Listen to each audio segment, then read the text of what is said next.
Good morning. Well, we talked to one of those survivors as she was getting discharged from the hospital. 40-year-old Alan Johnson is being held without bond. Live in Memphis tonight, Ali Herrera, WMC Action News 5. Well, good morning, Joy and Andrew. Perhaps you're not headed to Memphis International Airport where we are.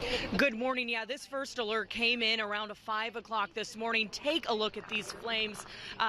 They are massive, and a huge plume of smoke can be seen in several areas of the city right now. I was just by the Mississippi River, and I saw this, and you can see it's kind of heading east now. But I am told that this is a construction project, an apartment building under construction.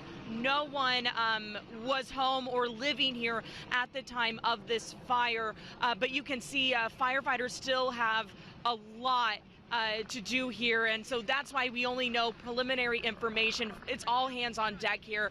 Firefighters working hard to get this fire under control and put it out. So all of this information, all of these statistics that we've been telling you about, they are subject to change over the next few days. We're live in Memphis this morning. Brandon Richard, WMC Action News 5.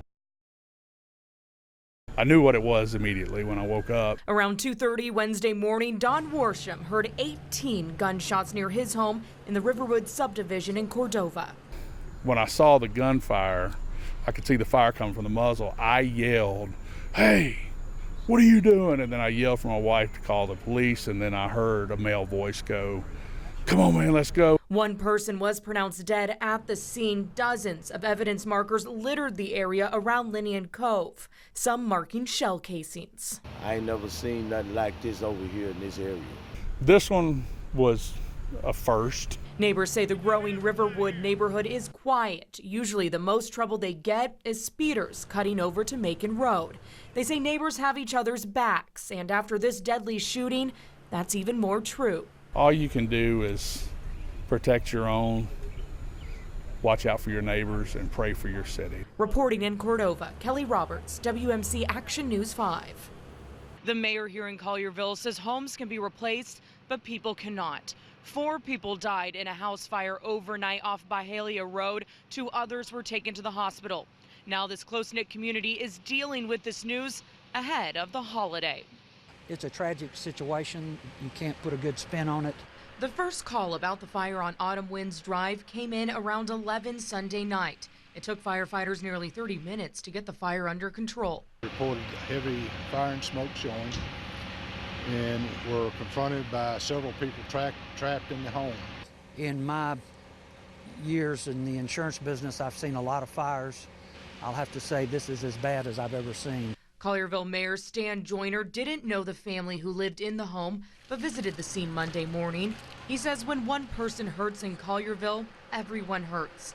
He also talked to firefighters at the scene. It'll be hard on them emotionally as well as physically. We've had a outreach from several pastors in the area to step forward and say they'd be willing to pray and witness and do whatever it takes. Reporting in Collierville, Kelly Roberts, WMC Action News 5. Surveillance video shows a large group of people on the sidewalk of this shopping mall off Coleman Road just after midnight Thursday. But when an argument appears to start, the group is in front of Arif's store, Hyatt Furniture. Minutes later, a shooting breaks out. They're just kind of shooting at each other like they were playing with plastic guns. Here you can see the shooter, but about 5 minutes later, more bullets appear to be fired. A person here falls behind the brick pillar, then runs off. Police say one person was driven to the hospital. While this shooting happened in the parking lot, bullets hit Hyatt Furniture, knocking out several windows. But owners here are just glad the store wasn't open. And there's some bullets inside that went inside. So I'm just glad that nobody was in the store. But with bullet holes not only on windows but on the building and merchandise, Arif says he has a few $1,000s in damage. Arif says he tries to help the community, even giving away some video game consoles ahead of Christmas, but is frustrated with the crime around his business. It's Memphis for you, and we're sick of it. Reporting in Memphis, Kelly Roberts, WMC Action News 5. An emotional scene at the Springdale Creek Apartments Wednesday morning. Family identifying 36-year-old Kelvin Harrell, a father-to-be, as the man shot and killed in the parking lot.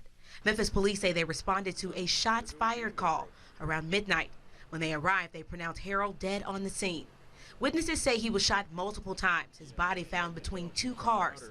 We talked to Harold's twin brother, who believes the motive was robbery.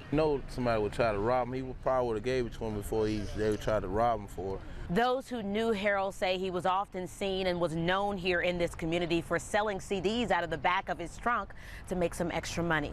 We did a lot for the community. We helped out homeless. We did a lot of things. Homicide detectives combed the scene more than 5 hours collecting evidence. The only thing I want to know, why? I just want answers. That's all I want. I mean, that's crazy. Many unanswered questions remain as this grieving family seeks comfort during a difficult time. Pray for our family. We're going to be all right. Jerica Phillips, WMC Action News 5. This incident happened on Poplar Avenue just off I-240 around midnight. A witness on the scene told our crew the driver stopped and then drove off. Police have not released any other information. Also overnight, police had surrounded this Shell gas station in Osceola, Arkansas for more than 6 hours. Workers and employees had to be evacuated from the businesses as officers surrounded a man in a pickup truck. The suspect was identified as Justin Roby, who previously fled from Missouri Highway Patrol troopers. He was wanted out of DeSoto County, Mississippi for sexual battery. State police say a woman was in the vehicle, possibly being held against her will, and that Roby was armed. Troopers were able to get him to let the woman go free. He was taken into custody without incident. We have exclusive video that you'll only see on WMC Action News 5 of Cayman getting arrested and put inside an ambulance at Lamar and Bellevue after a large manhunt this morning. Memphis police released surveillance photos of Cayman this morning. Investigators say Cayman, who is ex-military, came into the Hilton hotel lobby around 4 o'clock and was confused. He tried to get into the hotel to go to a certain room, but he didn't have a room booked here. According to investigators, he was staying at the nearby Hampton Hotel. Police say the security guard and front desk employee at the hotel possibly saved lives. They didn't allow Cayman to enter the hotel. That's when he became angry, punched a window, and fired several shots, shattering a glass door. Then Cayman left the hotel out the back door. No one was injured in the shooting. This happened around 10 o'clock last night on James Road near Austin P. Highway. According to the report, 2 Memphis police officers were dispatched to a complaint of a person in the street pointing a gun at drivers. Authorities say the man was still armed when they arrived on the scene, and at some point shots were fired. That man was taken to Regional 1 Hospital where he was pronounced dead. His name has not been released. Memphis police say this officer who fired shots will be relieved of duty pending the outcome of the investigation. TBI agents are now on the scene investigating, and we have crews headed in that direction. You can look for live updates throughout the morning on air and on WMCActionNews5.com.